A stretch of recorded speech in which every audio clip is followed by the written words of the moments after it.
कि हम साधकों के जीवन में भी पूर्णता आए, सेवा की पूर्णता, समर्पण की पूर्णता, साधना की पूर्णता,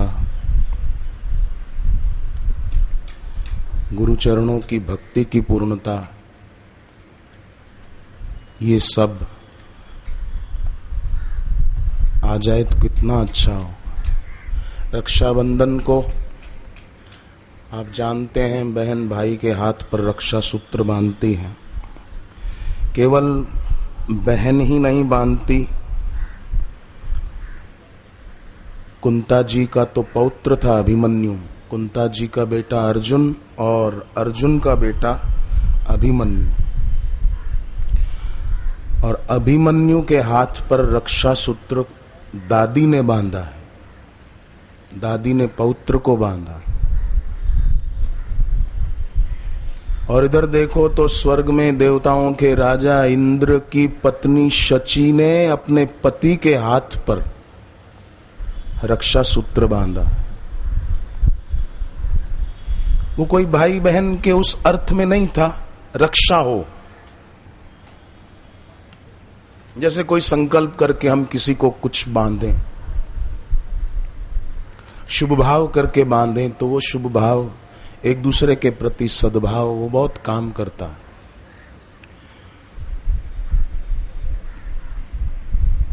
शिष्य भी अपने गुरु के हाथ पर ये रक्षा सूत्र बांध सकता कि मेरी रक्षा आपके हाथ में, जैसे बहन भाई के हाथ पर बांधती है। और भाई भी संकल्प करता है कि मेरी बहन पर उठने वाली उंगली को मैं ठीक कर दूंगा। तो शिष्य गुरु के हाथ पर भावना से, अब हम सबको तो व्यक्तिगत रूप से गुरुदेव के हाथ पर राखी बांधने का वो नहीं मिल पाएगा, पर भावना से जब गुरुदेव यहाँ पधारे आज अभी थोड़ी देर में, तो उस समय हम भावना से गुरुदेव के हाथ पर रक्षा सूत्र बांधे। क्योंकि प्रार्थना में त्वमेव बंधु भी कहा जाता है, त्वमेव माता च पिता, त्वमेव ही नहीं कहते, त्वमेव बंधु, तुम ही मेरे भाई, ऐसा भी भाव करते हो, मेरे सब कुछ, मेरे गुरुदेव। तो ये भावना से बांधे। तो बोले आज तो राखी बांधनी नहीं है।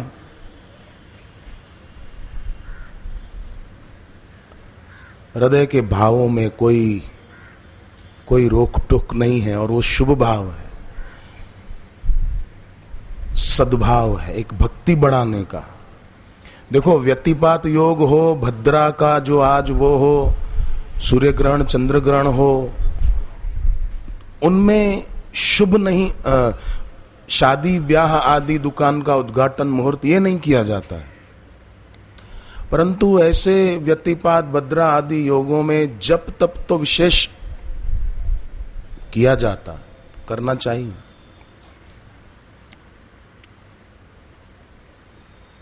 इससे हम सब साधकों का अपने आराध्य में भक्ति भाव और सघन हो। कल बात चल रही थी, भरत जी का कितना प्रेम था राम जी के लिए। यात्रा करते करते राम जी के पास पहुंचे और चरणों में गिर पड़े। बरबस लिए उठाई उरलाए कृपा निधान। जबरन भरत जी को उठा लिया और अपने हृदय से भगवान राम ने लगाया। छोटे भाई शत्रुघ्न सहित भरत जी प्रेम में इतने भाव विभोर हो गए कि बार बार प्रणाम कर रहे थे। फिर सीता माता को प्रणाम किया और उनकी भी चरण रज उन्होंने शीश पर लगाई। सीता जी ने भी उन्हें उठाकर उनके सिर पर अपना हाथ रखा। शिष्य की भी भावना होती है कि काश, मेरे को बहुत होता था, वो भावना तो अभी भी हर शिष्य को होगी कि मुझे ऐसा मौका मिल जाए एक बार कि मैं गुरुदेव के चरणों पे सिर रखूं और गुरुदेव मेरे सिर पर अपना हाथ रख दें।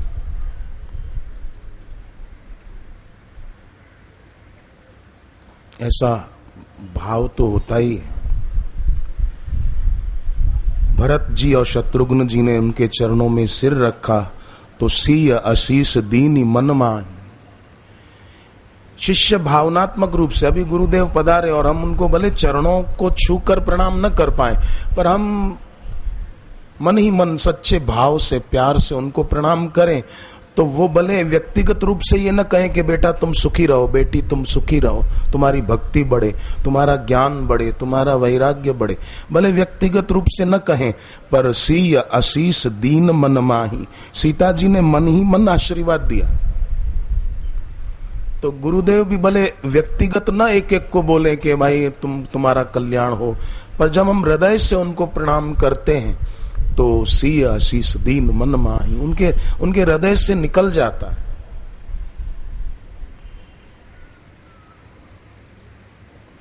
और प्रणाम शिष्य कहीं भी बैठा हो, भले सामने गुरु प्रत्यक्ष न हो, गुरु कहीं हो और शिष्य कहीं हो, और वो वहां से हृदय से प्रणाम करता है तो उसका प्रणाम पहुंच जाता है।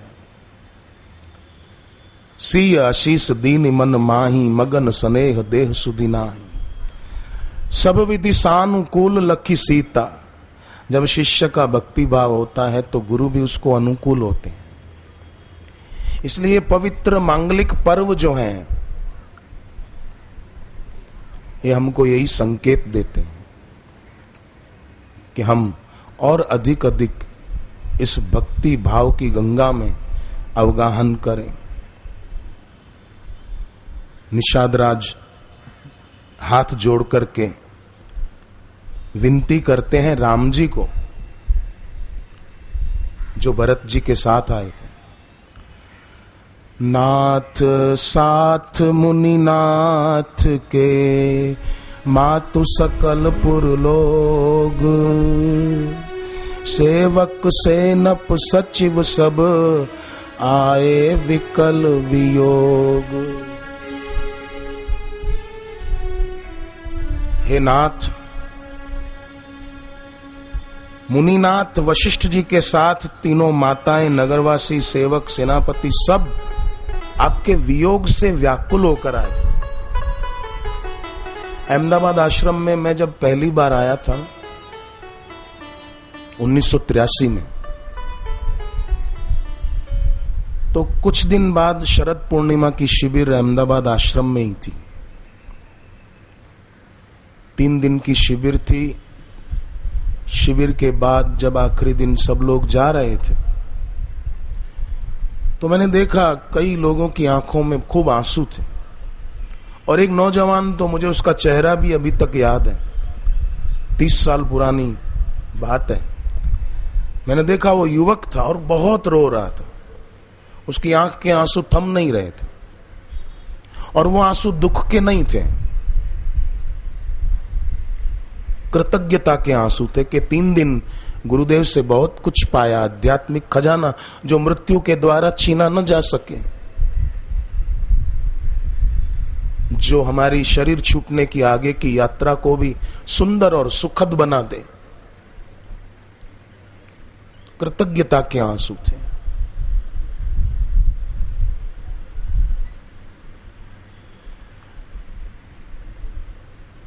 कि अब बाहर से भी, दिल से तो गुरुजी साथ हैं, पर बाहर से गुरुजी से थोड़ा दूर जा रहे हैं कुछ दिनों के लिए, तो एक भाव कि दोबारा कब दर्शन। तो सब लोग आपके वियोग से व्याकुल होकर के आए हैं, अयोध्यावासी, सेनापति, मंत्री आदि, और गुरुजी भी आए। अब गुरुजी भी आए हैं, ये ज्यों ही भगवान राम ने सुना,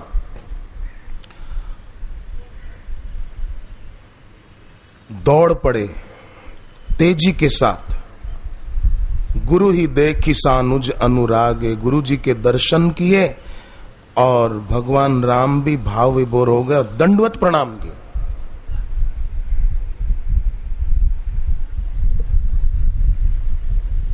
घर पे भी जप पाठ करने के लिए बैठे ना, तो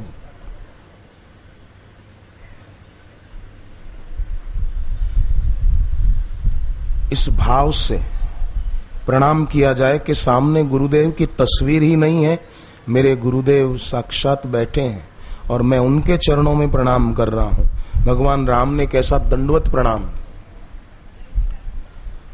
उसका मतलब ये भी नहीं कि कभी गुरुजी आए और बात हो तो गुरुजी कुछ बात कर रहे हैं और वो दंडवत प्रणाम कर रहा है, नहीं, उस समय गुरुजी जो बात कर रहे हैं, कुछ कह रहे हैं, उसको ठीक से सुने।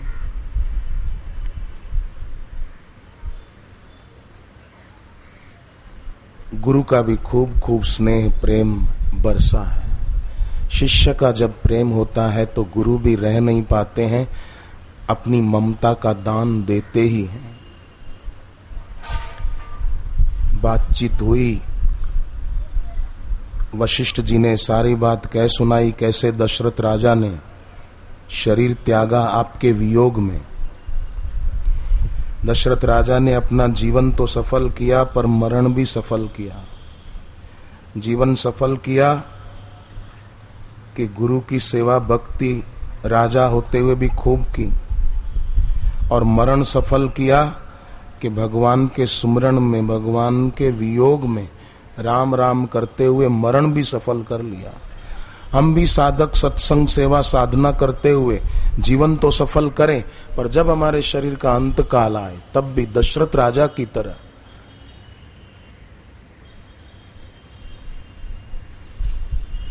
पुत्र परिवार मित्र आदि का चिंतन नहीं, अपने आराध्य जीवन काल में जो करता रहता है, मरण काल में उसको दोस्तों की, पत्नी की, पति की, बेटे बेटियों की याद नहीं आएगी। जीवन ठीक से जिया है तो उसका मरण भी ठीक से होगा। जो जवानी ठीक से नहीं जिया उसका बुढ़ापा बेकार जाएगा, और जो जीवन ठीक से नहीं जिया, पूरा बचपन, जवानी, वृद्धत्व, तो उसका मरण भी ठीक नहीं होगा। जीवन ठीक तो मरण ठीक, मरण ठीक तो अगली यात्रा ठीक हो। तो वैसे देखा जाए तो हम लोग बैठे हैं, कुछ कर नहीं रहे हैं, परंतु बहुत ऊंचा काम हो रहा है।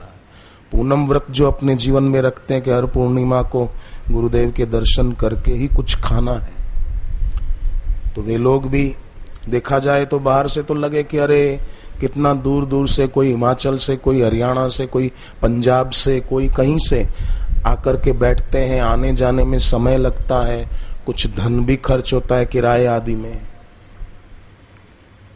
तो बाहर से तो लगे कि भाई समय, शक्ति और पैसा गया, पर भीतर से हकीकत में देखा जाए तो हम उस धन को कमा रहे हैं जो धन देखकर यमराज और यमदूत उस भक्त को देखकर आनंदित होते हैं कि ये आदमी कुछ करके आया है। जैसे कोई जला हुआ दिया, हम कोई हमारे सामने आए, हम दिया जलाएं, उसका स्वागत करें, तो आदमी खुश होता है। ऐसे ही जो भक्ति सेवा करते हैं साधक, वो जब भी दुनिया से जाएंगे तो सही नहीं, एक दिन, सदा तो किसी को रहना ही नहीं है। जब आपका हमारा प्रारब्ध पूरा होगा तब चल देंगे। जैसे यहाँ रामलीला मैदान में आए हैं तो सबको ऐसा थोड़ी है कि बस अब यहीं मकान बना के खाएंगे, पिएंगे, रहेंगे, अगला सत्संग होगा तो यहीं पे बैठ के लाभ ले लेंगे। नहीं, पता है कि अभी बापूजी आएंगे, हम गुरुदेव के दर्शन करेंगे, प्रसाद पाएंगे, चल भैया कर। ऐसे ही संसार में आए हैं तो जाना है, ये बिल्कुल पक्का है, सब जानते हैं। तो दशरथ राजा की मृत्यु की बात सुनकर सभी शांत हो गए, शरीर की नश्वरता और आत्मा की अमरता का विचार करने लगे। किसी के घर में किसी की मृत्यु हो तो दुख शोक अधिक करने की अपेक्षा जो शरीर छोड़कर गए हैं उनके नाम से विष्णु सहस्त्र नाम पाठ किया जाए।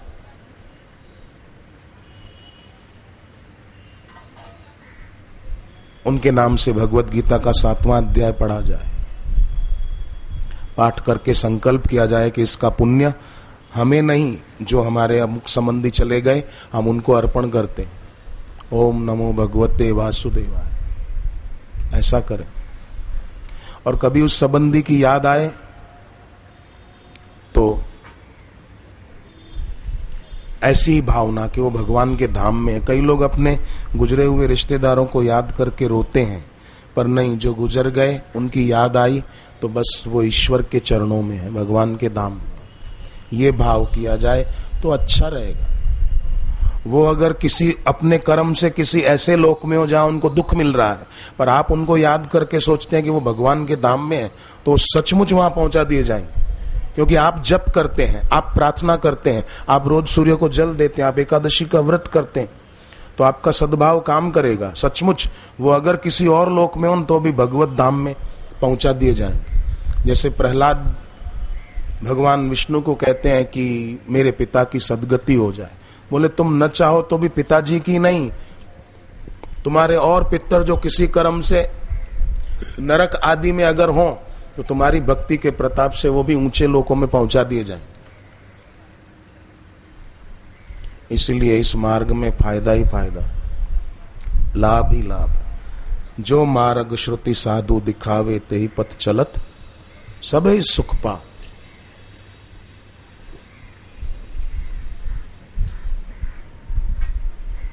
तरतीव्र प्रारब्धवश कभी कोई कठिनाइयां आ जाती हैं तो भी उसमें घबराना तो नहीं।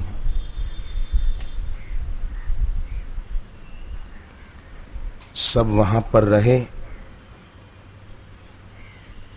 एक दिन भगवान राम ने गुरुजी से कहा कि सब लोग यहाँ पर कंदमूल, फल और पानी का ही आहार करते हैं। भाई शत्रुघ्न सहित भरत को, मंत्रियों को और सब माताओं को इस हालत में देखकर मुझे एक एक पल युग के समान प्रतीत होता है। तो अब मैं चाहता हूं कि सब अयोध्या की ओर प्रस्थान करें। जब राम जी ने कहा कि ये सब जाएं घर, तो सबको लगा कि नहीं, अभी 2 दिन और राम जी का सानिध्य लाभ प्राप्त करें। जैसे सत्संग होता है, या पूनम व्रतधारी तो पूनम व्रत करके चले जाते हैं, पर जो सत्संग के निमित्त ही आते हैं, पूनम व्रतधारी नहीं है। जैसे यहाँ रविवार से सत्संग शुरू हुआ है, परसों से, तो जो सत्संग में पहले दिन ही आ जाते हैं और आखिरी दिन तक 2-3 दिन रहते हैं, या दिल्ली के ही साधक हो, रोज सत्संग में आ जाते हैं, तो जब सत्संग पूरा होता है ना, तो ऐसा मन में होता है कि अरे दोबारा कब दर्शन का, सत्संग का लाभ मिलेगा। हमको तो होता था बहुत। अभी तो मेरी सेवा यही है कि गुरुजी जहां भी जाते हैं मैं सेवा में पहुंच जाता हूं। पर पहले जब मेरी सेवा अहमदाबाद आश्रम में ही होती थी और बापूजी बाहर जाते थे कहीं सत्संग या एकांत वक्त के लिए, तो हमको होता था कि अब दोबारा कब दर्शन होंगे, कब आएंगे गुरुजी, कब आएंगे। तो हम तब वो जमाने में मोबाइल आदि तो थे नहीं, तो हम हमारे जो व्यवस्थापक संचालक साहब होते थे उनसे पूछते थे, अब कब आएंगे गुरुजी, कब आएंगे, कितने दिन बाद आएंगे। ऐसा बहुत होता था।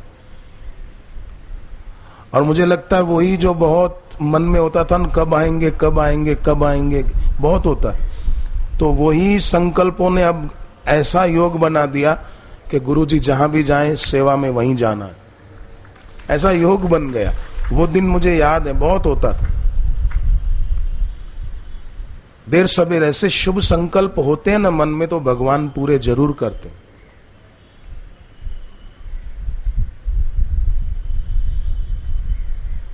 भावग्राही जनार्दन। गुरुदेव ने कहा कि 2 दिन सब तुम्हारे दर्शन का, सानिध्य का लाभ और ले लें, क्या बुरा है। गुरु जी की बात सुनकर सब लोग आनंदित हो गए कि हमें और भगवत सानिध्य का लाभ मिलेगा। जैसे गुरु सानिध्य का लाभ मिलेगा, हम सत्संग में जा रहे हैं तो साधक खुश होते हैं। लुधियाना से एक भाई अपनी पत्नी के साथ रेलवे स्टेशन पहुंचा कि शिविर में जाना है, तो अब पत्नी ने तैयार होने में थोड़ी देर की होगी, स्टेशन पहुंचे तो गाड़ी निकल गई। देखा कि चल दी गाड़ी और स्पीड पकड़ ली थी गाड़ी। अब ऐसे में कैसे सामान लेकर चढ़े, तो हुआ कि अरे हमारा 1 दिन शिविर का चला जाएगा।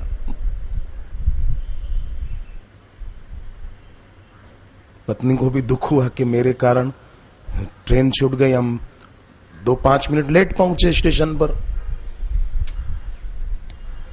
क्या करें। तो पति भी भक्त था, उसने भी पत्नी को ताने नहीं मारे, तेरे कारण लेट हो गए, गाड़ी चली गई, ऐसा भी नहीं कहा। एक पति पत्नी तो साधक नहीं, कोई और कहीं जाना था, स्टेशन पहुंचे तो देखा कि ट्रेन तो जा चुकी, एक आखिरी डब्बा गया। तो पति ने कहा तेरे कारण मैं लेट हो गया, ये गाड़ी चली गई, देख टिकट थी, रिजर्वेशन हमारी, पैसे गए हमारे, तेरे कारण। पत्नी ने कहा मैं भी आपके कारण अब इतनी देर खड़ी रहूंगी, अगर थोड़ी देर मेरे को और लगाने देते तो दूसरी गाड़ी आने तक मुझे इंतजार नहीं करना पड़ता, और दूसरी गाड़ी आने तक।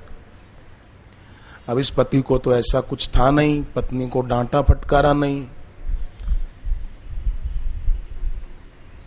कई लोग क्रोध बहुत करते हैं,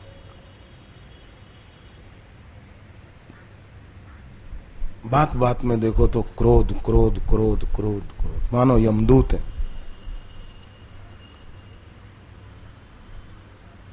पति ने कुछ नहीं कहा, ठीक है चलो कोई बात नहीं। फिर ऑटो में बैठकर घर जाने के लिए निकले तो कोई वो पुल होता है ना, ट्रेन नीचे से जाती है, तो उस पुल के ऊपर से निकल रहे थे, देखा वही ट्रेन खड़ी है नीचे, क्या पता आगे सिग्नल नहीं मिला क्या, वो खड़ी है। वो पुल पर से ऐसी व्यवस्था की उतर के जाके डब्बे में किसी में बैठ गए, और वो बैठे, गाड़ी चल दी। भावग्राही जनार्दन, भाव हमारे उन तक पहुंचते हैं। भगवान और गुरु से जो विमुख है, लो कहूं वेद विदित कवि कहाही, राम विमुख थल नरक न लहाई। भगवान और गुरु से जो विमुख है उसको तो नरक में भी जगह न मिले, पर जो भगवान और गुरु के सन्मुख है वो तो ऊर्ध्वम गच्छन्ति सत्वस्था।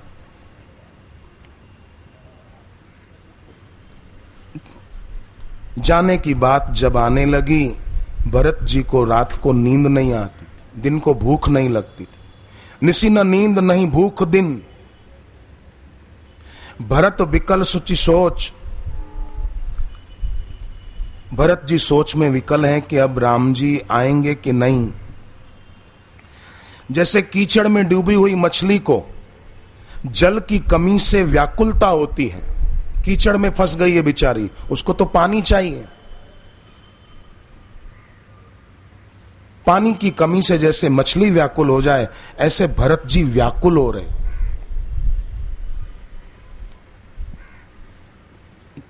कैसे भक्त हुए हैं कि और कोई सोच नहीं हो। आजकल तो लोगों को बस खाना कैसा मिलेगा, मिलेगा कि नहीं मिलेगा,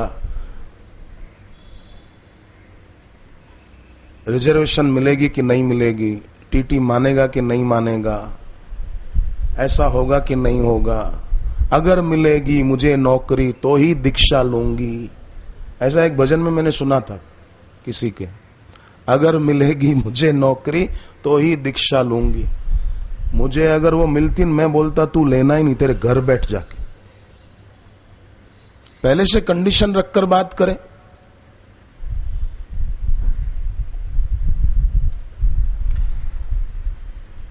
भरत जी सोचते हैं कि कैसे राम जी अयोध्या लौट चले, कैसे राम जी का राज्याभिषेक हो। आजकल भाइयों में झगड़ा होता है तो कैसे मेरे को ज्यादा हक मिले, और जो सीधा भाई हो उसको फिर दुष्ट भाई दबाते हैं, उसका शोषण करते हैं। पर राम जी और भरत में ऐसा नहीं। भरत जी सोच रहे हैं कि गुरु जी को बोलता हूं, और गुरु जी जब राम जी को आज्ञा देंगे तब तो बड़े भैया गुरु जी की आज्ञा कभी नहीं टालेंगे। ये विचार आया,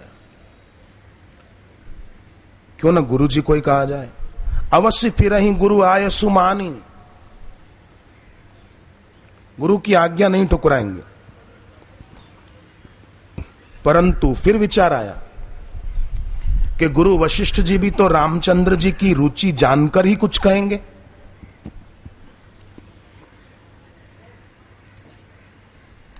पर ध्यान रहे, सब गुरु हमेशा शिष्य की रुचि जानकर ही वैसी आज्ञा नहीं देंगे। पर वहां राम जी थे इसलिए बात अलग थी।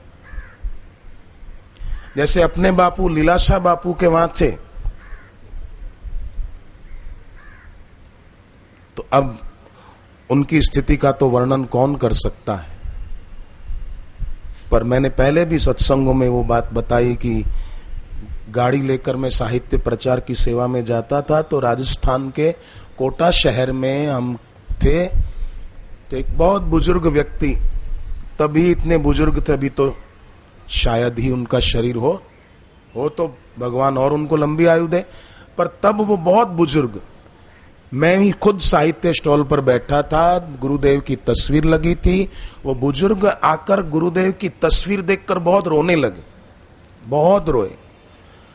तो मैंने उनको पूछा कि कैसे क्या, तो उन्होंने कहा मैं लीलाशाह बापू का शिष्य हूं, और जब आपके बापूजी लीलाशाह बापू के वहां सेवा साधना करते थे, मैं कई बार कुछ दिनों के लिए जाता था वहां नैनीताल, तो मैं देखता था आपके गुरुजी कैसी सेवा, कैसी तपस्या करते थे, कितने कष्ट सहते थे, पर फिर भी मुस्कुराते हुए आनंदित होकर गुरु सेवा करते थे। और बोले हमारे लीलाशाह बापू को अगर पूरा किसी ने पाया हो तो आपके बापूजी ने ही पाया है। इसलिए मैं इनका चित्र देखकर गदगद हो गया, मुझे वो दिन याद आ गए। और ये वचन केवल उस व्यक्ति ने कहे ऐसा नहीं, ये वचन खुद लीलाशाह बापूजी ने भी कहे।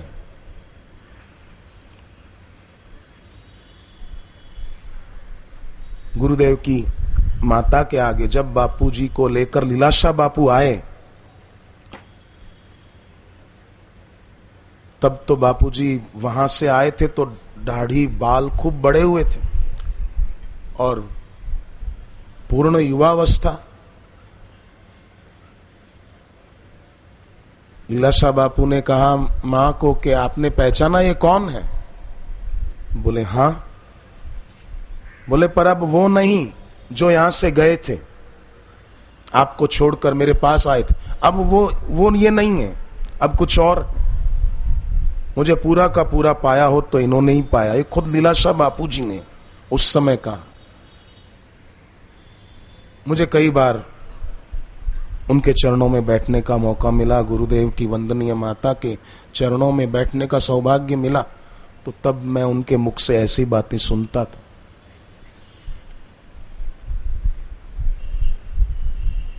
तो आज के पवित्र दिन हम भी, कल भी रक्षाबंधन का योग है सुबह, कल सुबह अपने घर पर गुरुदेव के चित्र के सामने दीपक जलाकर एक रक्षा सूत्र उनके चित्र पर बांधे, उनके आगे रख दें या बांधे जैसा, और बस प्रार्थना करें कि गुरुदेव आज तक जो मैंने जप किया है, सेवा की है और आपके चरणों में बैठकर सत्संग सुना है, आने वाले समय में भी मेरा जीवन ऐसा ही बीते। हम आपसे कभी विमुख न हो, हम जप न छोड़े, हम सेवा न छोड़े, हम साधना न छोड़े। आज तक जो हमारे दिल में आपके लिए अच्छे भाव थे और हैं भी, बस उन हमारे भावों की रक्षा हो, हमारी श्रद्धा की रक्षा हो, हमारा समर्पण बीते हुए दिनों की अपेक्षा आने वाले दिनों में और अधिक चमके और अधिक पूरा हो।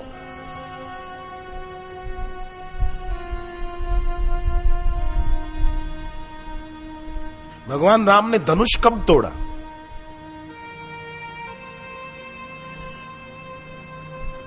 जब सीता जी की आंख में आंसू देखे तब तोड़ा।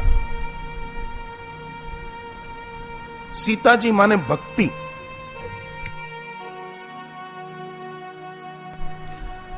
दुख के आंसू तो भगवान सह लेते हैं किसी के कि बेकार में दुखी हो रहा है, पर जब किसी की आंख में भक्ति के आंसू आते हैं वो भगवान से सहन नहीं होते। तब भगवान का कलेजा कांपता है कि इसकी आंख में मेरे लिए आंसू आए, मैंने इसके लिए कुछ किया कि नहीं।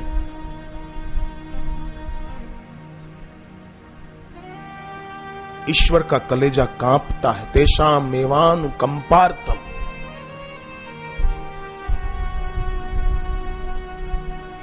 आप देखो भगवत गीता पढ़ो, उसमें 2 जगह अर्जुन रोए हैं, ऐसा वर्णन है। अश्रु पूर्णा कुलेक्षरम, अर्जुन की आंख में अश्रु आ गए।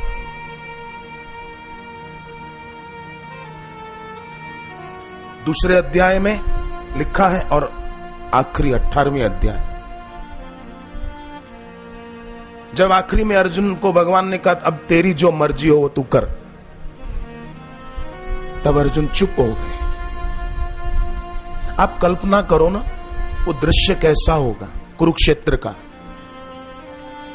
कि जब भगवान ने कहा होगा मैंने तो तुझे जो कहना था कह दिया, अब जो तेरी इच्छा हो वो तू कर, यथेच्छसि तत्कुरु। तब अर्जुन को कैसा लगा हो? तब अर्जुन की आंखें भर आई, दुख से नहीं प्रेम से भर आई। प्रेम जब हृदय में उमड़ता है तो आंखों से बह जाता, जैसे पानी टंकी में भरता जा रहा है, अब ओवरफ्लो हुई टंकी, तो ऊपर का पाइप टंकी का वहां से पानी बाहर आया कि अब भर गया। अर्जुन की आंख में आंसू आ गए। तब भगवान ने कहा ठहर ठहर, अब कोई बात नहीं, अब मैं तुझे बताता हूं क्या कर। क्योंकि अर्जुन को लगा कि भगवान कहते तुझे जो ठीक लगे वो तू कर। भगवान ने कहा नहीं, मैं तुझे बताता हूं, सर्व गुह्य तमम भूय। फिर वो आखिरी बात भगवान बताते, गीता का आखिरी उपदेश। 18 अध्याय पूरे होने जा रहे हैं, तब भगवान कहते हैं अब मैं तुझे संपूर्ण गोपनीयों से गोपनीय बात बताता हूं। और वही शरणागति की बात बताई, सर्वधर्मान परित्यज्य माम एकम शरणम व्रज। समापन गीता का समर्पण से हुआ।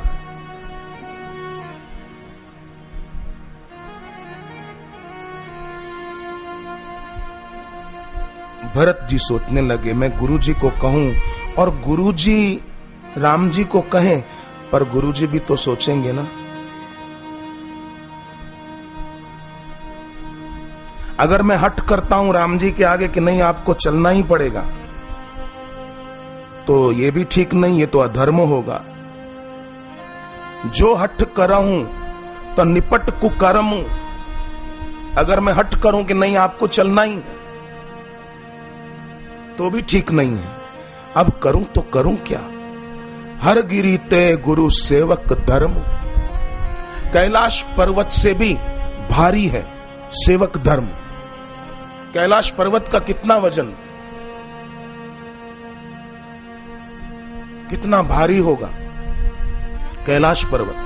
भरत जी मन में सोच रहे हैं हर गिरी माने कैलाश पर्वत, गिरी माना पर्वत, हर गिरी कैलाश पर्वत से भी गुरु मतलब भारी, सेवक धर्म बड़ा कठिन।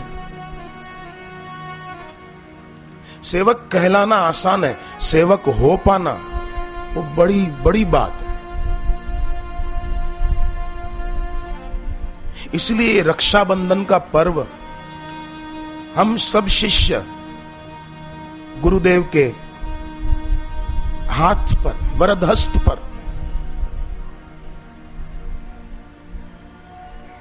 जिस हाथ से जहां हमारे सामने कुछ कहते कहते गुरुदेव का हाथ उठे, तो जिस हाथ से आशीर्वाद की किरणें निकले, उस हाथ पर राखी बांधे भावना से। आज अभी सामने आने पर या तो आपको लगे कि आज भद्रा का योग, तो कल सुबह अपने घर पर भावना से कि जो हाथ हमारे सिर पर आ जाए तो हमारी ऊर्जा ऊर्ध्वगामी हो जाए। हमारी ऊर्जा जो अधोगामी हो रही थी उस ऊर्जा का ऊर्ध्वीकरण हो जाए। उस हाथ पर मैं राखी बांधूं। ये मेरे गुरु हैं, ये मेरी माँ है, ये मेरे पिता हैं, और यही मेरे भाई भी हैं, यही मेरे मित्र भी हैं। इस भाव से उनको बांधे। भजे हम भवानी पति भावगम्य। भरत जी सोच रहे हैं कि कैलाश पर्वत से भी ज्यादा भारी है सेवक धर्म निभाना। लाख रुपया किसी संस्था में दान देकर दानी कहलाना बहुत आसान है, बहुत आसान।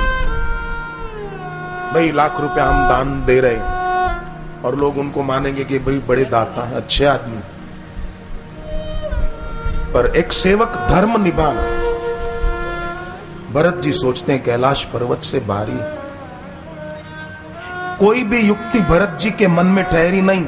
सोचते सोचते रात बीत गई। सुबह स्नान करके राम जी के चरणों में जाकर बैठे। वशिष्ठ जी ने बुलवाया कि भरत जी को भेजो मेरे पास। जैसे गुरु किसी को बुलवाए कि भाई आओ, गुरु जी का बुलावा है। भरत जी गुरु के पास गए, वशिष्ठ जी के चरणों में प्रणाम करके बैठे। वशिष्ठ जी ने कहा, भरत, राम जी तो साक्षात भगवान है, सत्य प्रतिज्ञ है, वेदों की मर्यादा के रक्षक है। उनका अवतार सबके कल्याण के लिए हुआ। वे गुरु और माता पिता के वचनों के अनुसार चलने वाले।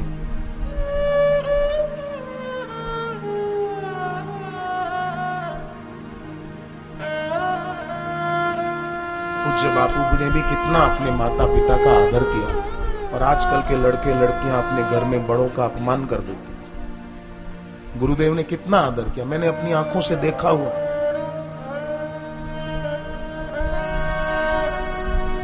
तो हम भी अपने घरों में ऐसा माहौल बनाए, पति पत्नी के प्रति उदार हो। साधक तो करें कम से कम। पत्नी है, वो अपने माँ बाप को छोड़कर आपके यहाँ आई और उसको डांटो फटकारो, बेचारी दुखी रहे। बच्चों पर रुबाब जा नहीं, सबका भला, सबकी भक्ति बढ़े, सब सुखी रहे। वशिष्ठ जी समझाते हैं कि श्री राम जी की आज्ञा और उनका मन रखने में ही हम सबका भला हो। वो जैसा चाहे जिद मत करो। वशिष्ठ जी समझा रहे।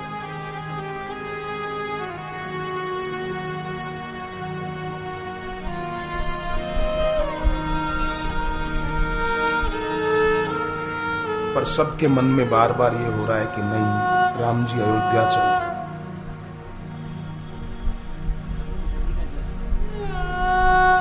कैसे अयोध्या चले?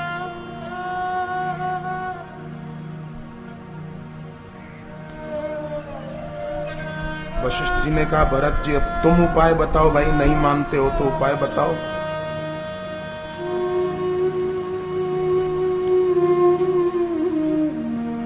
भरत जी कहते हैं कि आप मुझसे उपाय पूछते हैं, ये मेरा दुर्भाग्य।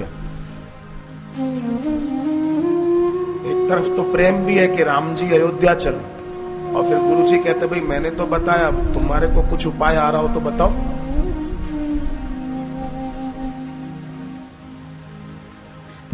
लोग आजकल कोई सोचते हैं तो किसी का रुपया मेरे पास कैसे आ जाए, अथवा अमुक चीज मेरे नाम कैसे हो जाए, ये सोचते।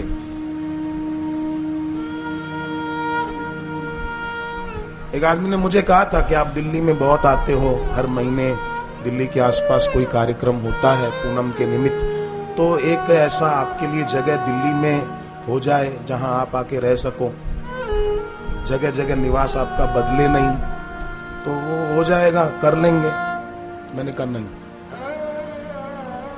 एक दो दिन के लिए आना और उसके लिए अपना निवास बनाना, मुझे कौन सा यहाँ हमेशा रहना।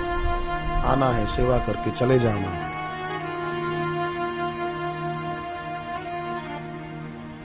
अपने लिए कुछ बनाएं, अपने लिए कहीं रुपया जमा करें। ऐसा विचार आज तक तो आया नहीं है कि मैं अपने लिए कुछ रुपया जमा करूं और गुरु जी की इतनी कृपा है कि ऐसा कभी आएगा भी नहीं कि मैं अपने लिए कुछ रुपया जमा करूं।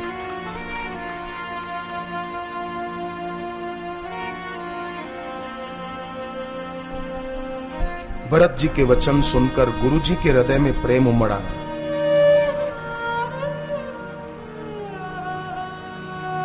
भरत जी कहते हैं मैं और शत्रुघ्न यहां रहेंगे, राम जी और लक्ष्मण अयोध्या चले जाएं, राजगद्दी पर बैठे राम। तो पिता की आज्ञा का पालन भी हो जाएगा ना, 2 भाई वन में, 2 भाई वहां पर, मैं और छोटा भाई शत्रुघ्न यहां रह जाते हैं।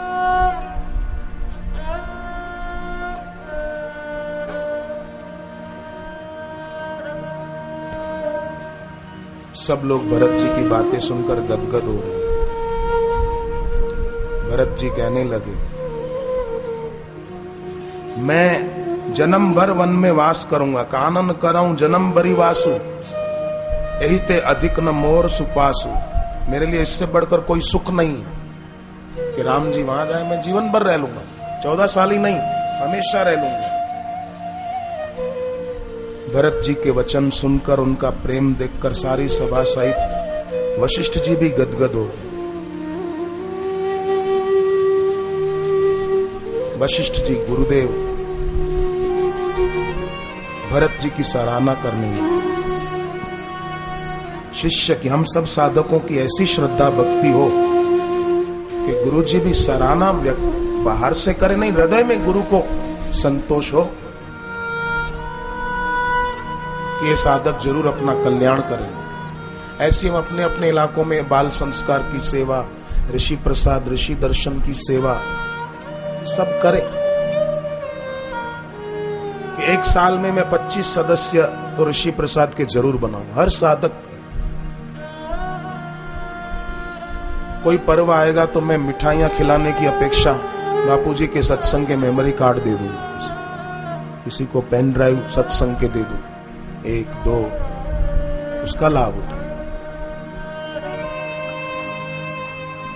किसी को अपनी तरफ से ऋषि दर्शन DVD दे दूं।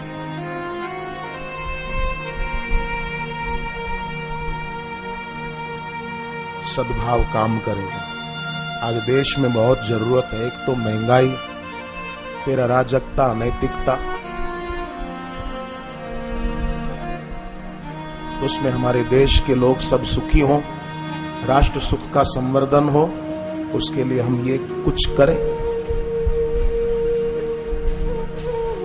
बहनें स्कूल कॉलेज में पढ़ने वाली कन्याएं जो हैं, उन तक और बहनें ऐसी सेवा पहुंचाएं कि उन बहनों का भी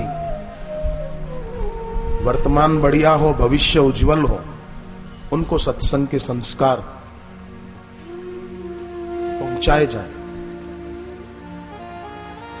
तो अच्छा हो। मैं पहले स्कूल कॉलेजों में जाता था, आप लोग अपने अपने इलाकों में स्कूल कॉलेजों में ये सेवा पहुंचा सकते हैं।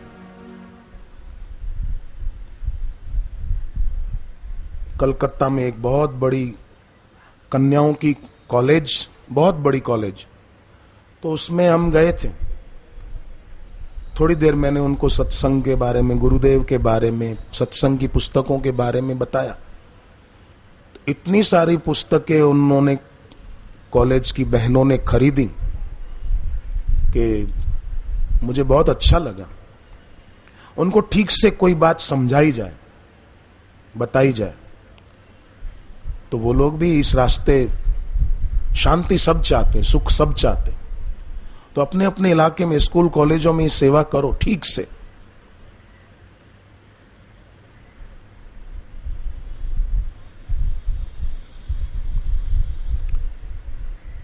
योगासन पुस्तक आश्रम की एक बार पढ़ लें, जो ये सेवा करना चाहें, स्कूल कॉलेजों में साहित्य प्रचार की। बच्चों को याद शक्ति बढ़ाने के कुछ उपाय जो बापूजी बताते हैं वो बताएं। परीक्षा में पास कैसे हो सके, सारस्वत मंत्र की महिमा बताई जाए कि बापूजी सारस्वत मंत्र देते हैं, उससे कितने विद्यार्थी प्रतिभावान हुए हैं, ये उनको बताया जाए।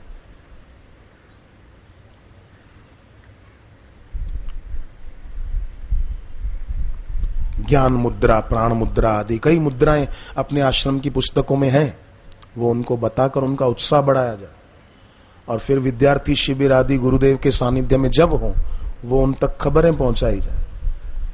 मुंबई में ऐसी कई माताएं हैं जो बाल संस्कार स्कूलों में चलाती हैं, और वो विद्यार्थी फिर सत्संग में आते हैं, दीक्षा लेने आते हैं। तो भरत जी का प्रेम देखकर वशिष्ठ जी कहते हैं, हे राम जी, मैं तो बार बार कहता हूं मेरी बुद्धि भरत की भक्ति के वश हो गई। मेरी समझ में तो भरत की रुचि रखकर जो कुछ किया जाएगा तो भगवान शिव जी साक्षी हैं, वो शुभ ही होगा।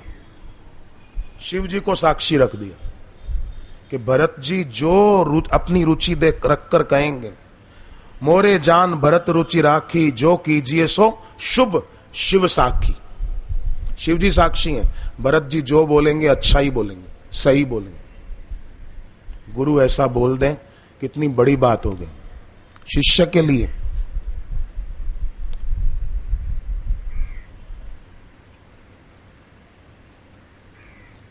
कैसा प्रेम, कैसी भक्ति। जब गुरुजी ने ऐसा कहा कि भरत जो कहेंगे मैं शिव जी को साक्षी रखकर कहता हूं वो शुभ ही होगा, तो राम जी बहुत खुश हो गए। राम जी के चेहरे पर मुस्कान, प्रसन्नता देखी जा सकती थी, सब देख रहे थे। और राम जी मन ही मन सोच रहे हैं कि गुरु जी का भरत पर, मेरे छोटे भाई पर कितना प्यार है। गुरु अनुराग भरत पर देखी, राम हृदय आनंद विशेषी। भगवान खुश कब होते हैं? एक ये भी उसमें है कि जब शिष्य पर गुरु राजी हो, ईश्वर राजी हो जाते।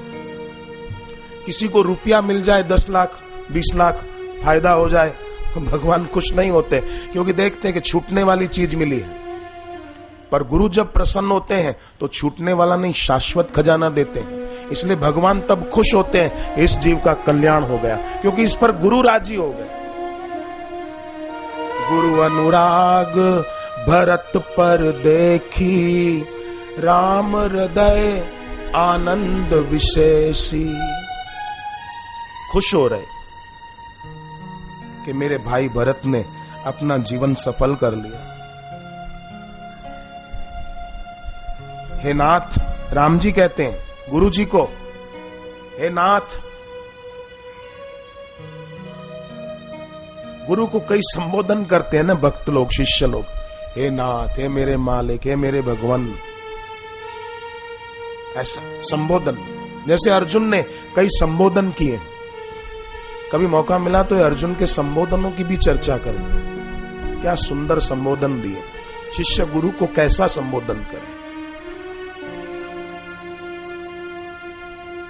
राम जी कहते हैं, नाथ शपथ पितु चरण दोहाई, मैं आपकी सौगंध और पिताजी के चरणों को साक्षी रखकर कहता हूं कि पूरे विश्व भर में मेरे भाई भरत के समान और कोई भाई नहीं।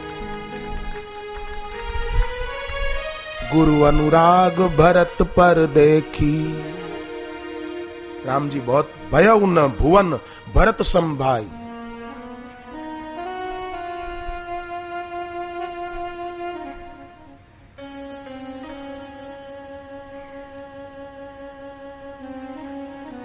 जय गुरुपद अंबुज अनुरागी, ते लो कहूं वेदहूं बड़ भागी। इसका गुरु के चरणों में अनुराग हो, उसको लोक में और वेदों में भाग्यशाली मानते।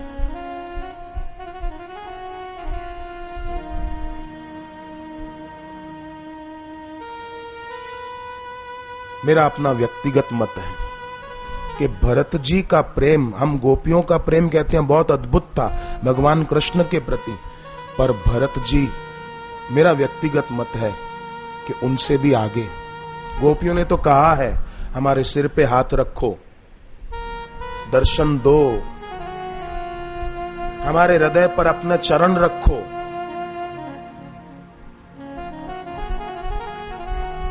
जल्दी दर्शन दो। गोपियों ने तो अपनी इच्छाएं रखी हैं कि हमको ये आप सानिध्य दो, परंतु भरत जी ने ऐसा कुछ नहीं रखा। भरत जी तो भगवान को ही कहते हैं। जही विधि प्रभु प्रसन्न मन होई, करुणा सागर कीजिए सोई। कितना भाव।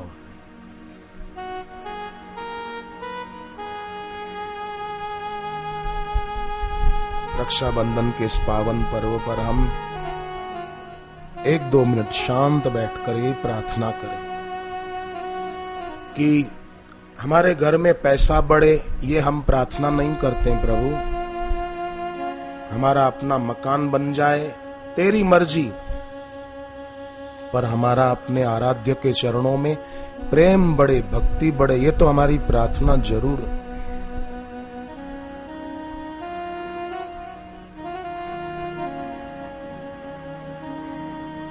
हरि ओम।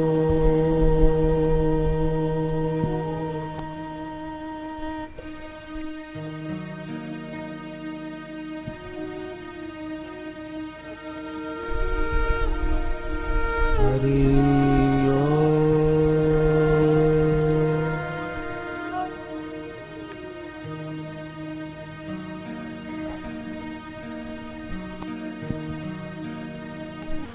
5 मंगलवार तक 250 ग्राम पताशे पानी में बहाएं तो जिनकी अपनी दुकान है, अपना कारोबार है, उसमें बरकत पड़ती है, चलता है। पर अगर रोज 10 माला गुरु मंत्र की जप करें तो हृदय में भक्ति में बरकत आ जाती। रोज 5-10 मिनट गुरुदेव की तस्वीर को एकटक देखते हुए शांत बैठे और बहुत आंसू आने लगे तो आंख बंद कर लो। इससे हृदय में भक्ति स्थायी हो जाती।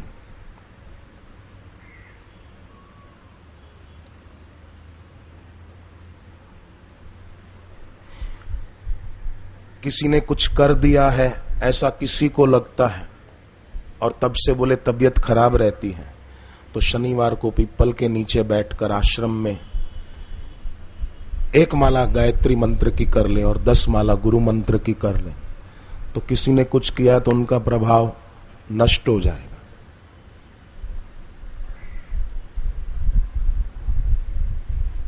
और हकीकत में देखा जाए तो सच्चे साधक की भक्ति से बढ़कर किसी की ऐसी शक्ति नहीं है कि वो साधक पर कुछ कर दे। मैली विद्या का कोई जादू टोना कर दे, उसकी दाल नहीं गलेगी, बिल्कुल पक्की बात है, वो कुछ भी कर ले।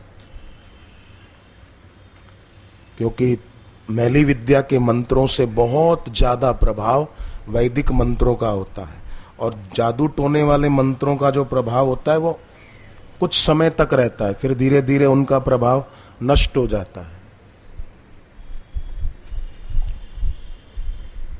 जैसे कपड़ों पर कोई सेंट लगाए, परफ्यूम लगाए तो थोड़े समय तक आती है उसकी वो सुगंध।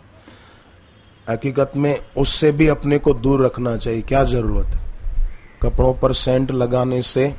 अपने को मुक्त रखना चाहिए। मैं तो ऐसा मानता हूं कि हम ये ध्यान में रखें हो सके तो। आज इस रक्षाबंधन से कि हम इस झंझट को, जो नहीं करते हैं उनको तो मेरा नमस्कार, जो करते हो तो बोले नहीं हमको सुगंध चाहिए, तो तुलसीदास जी की तरह वंदौ गुरुपद पदुम परागा सुरुचि सुवास सरस अनुरागा। गुरु चरणों के ध्यान की सुगंध वो कल्याणकारी।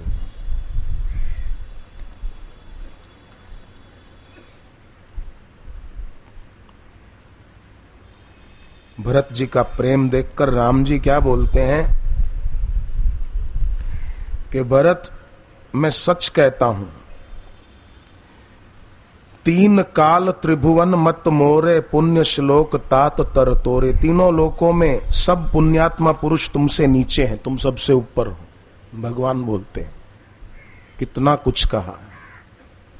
हे भरत तुम्हारा नाम सुमरण करते ही पाप प्रपंच और समस्त अमंगलों के समूह मिट जाएंगे। राम जी कहते हैं मिट ही पाप प्रपंच सब अखिल अमंगल भार, लोक सुजस पर लोक सुख सुमिरत नाम तुम्हार।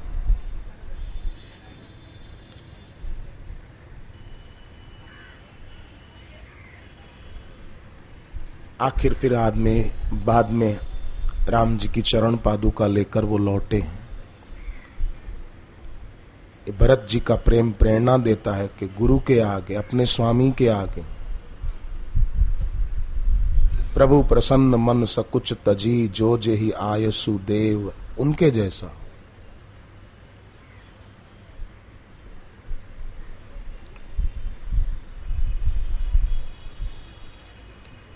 पूज्य बापू जी पधारने वाले हैं।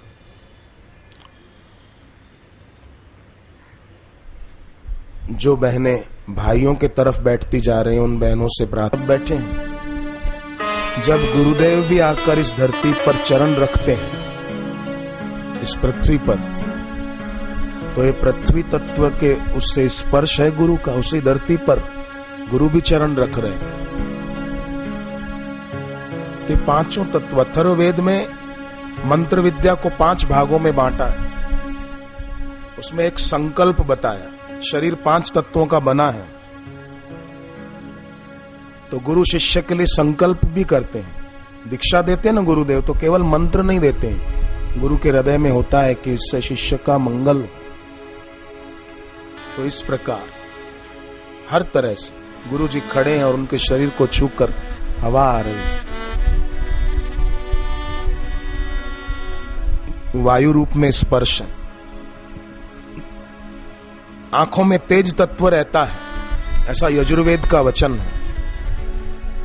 तो जब गुरुदेव नेत्रों के द्वारा हमें देखते हैं, तो तेज रूप से स्पर्श हो रहा है गुरु का, उनकी दृष्टि पड़ रही है। तो 5 तत्वों से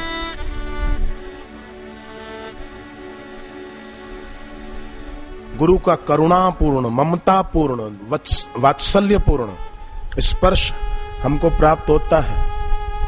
इसलिए कोई ये भी ना सोचे कि मेरे सिर पर हाथ बापूजी कब रखेंगे। ठीक, वो भाव अपनी जगह है, पर देखा जाए तो गुरुदेव का इस अर्थ में हमें प्राप्त हो रहा है कृपा प्रसाद।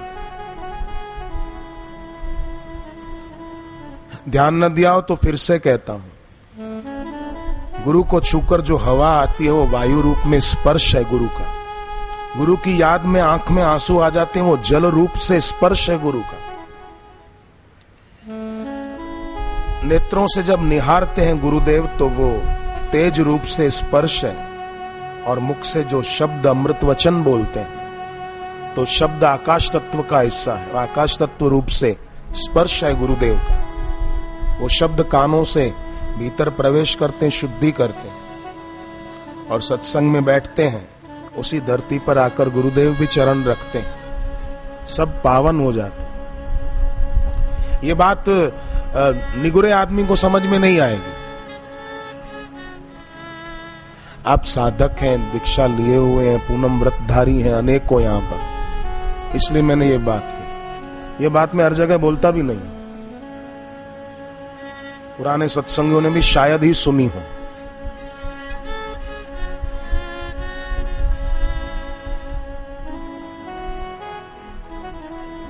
पांचों तत्वों से गुरु छूते हैं शिष्य को। कभी अकेले में भी बैठकर इस बात को याद करके ना, हम गुरुदेव के याद में, प्रेम में सराबोर हो जाए कि बापू 5 तत्वों से हमको छूते हैं। नेत्रों से देखते हैं तो तेज रूप से। हम जहां बैठते हैं सत्संग में, बापूजी भी आकर वहां चरण रख देते हैं, तो पृथ्वी तत्व के रूप से बापूजी का स्पर्श मिल गया।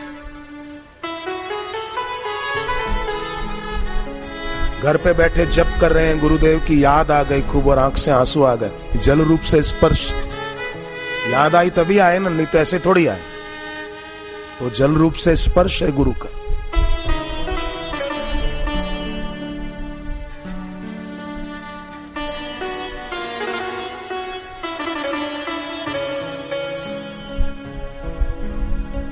कितना लाभ। इसलिए सामवेद में आदेश दिया है कि श्रद्धा से अपने आराध्य का ध्यान करते हुए श्रेष्ठ बुद्धि को हम प्राप्त करें।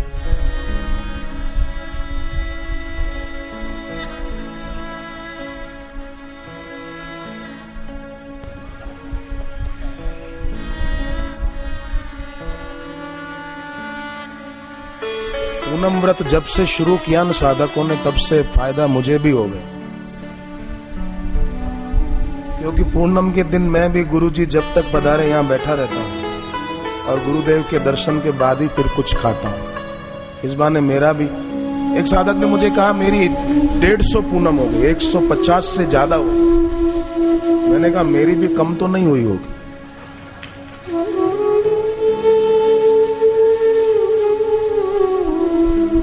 क्योंकि हर पूनम पर मैं बैठता ही हूं और गुरुजी पधारते हैं, दर्शन करके उसके बाद ही कुछ खाता हूं जो लेना होता है। तो साधकों के साथ मुझे भी फायदा हो जाता है। पूनम व्रतधारियों के साथ साथ मुझे भी लाभ, भले को पास नहीं है पूनम दर्शन का, है ना, कार्ड है ना पूनम व्रतधारियों का, वो नहीं है मेरे पास, क्या करूं, वो भी बनवा लूंगा। अच्छा है, बहुत पूनम व्रतधारियों के नियम बहुत अच्छे हैं। हर पूर्णिमा को इस बहाने गुरुदेव के दर्शन का लाभ मिल जाता है। देखो, प्रेम की लालसा भोग वासना को त्याग कर सबल हो जाती। प्रेम की लालसा, उसमें शक्ति है कि और इच्छाओं को कुचल डाले। तो ये जितनी बड़े अच्छा है।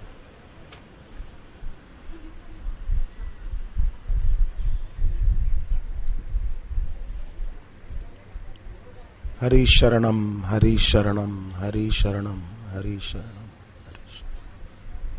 कलकत्ता के एक सेठ बहुत बीमार हुए, अपने साधक नहीं कोई और थे। गीता प्रेस के साहित्य में वर्णन आता है, बहुत बीमार हुए, डॉक्टरों ने कहा ये सुबह तक नहीं बचेंगे। सेठ ने सुन लिया। दूसरे कमरे में डॉक्टर उनके बेटे और बहुओं को बता रहे थे कि सेठ जी सुबह तक शायद ही बचे। सेठ जी ने नौकर से गंगा जल मंगाया, नैपकिन डुबाकर शरीर पोंछा। शरीर बीमार था तो नहा तो नहीं सकते थे, तो गंगा जल से पोंछ ले। गंगा जल कभी भी आग पर गर्म नहीं करना चाहिए, धूप में रखने से अपने आप हो जाए बात अलग है। गंगा जल अग्नि पर रखकर उबालना नहीं चाहिए। तो गंगा जल से शरीर पोंछा, कपड़े बदलकर धुले हुए वस्त्र पहनकर बैठ गए दीवार से सहारा लेकर, और रात भर हरि शरणम हरि शरणम हरि शरणम हरि शरणम हरि शरणम। सुबह तक तो ठीक हो गए। दवा ने काम नहीं किया, इसने काम कर दिया।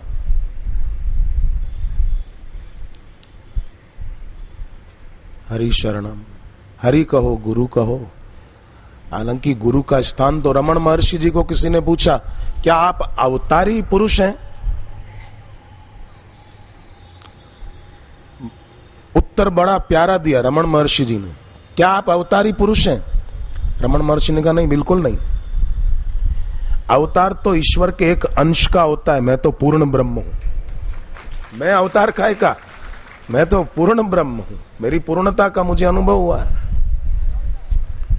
तो गुरु पूर्ण ब्रह्म है, अवतार तो एक अंश का होता है।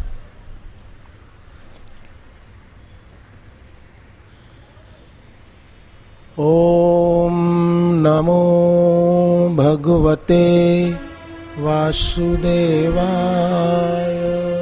ओम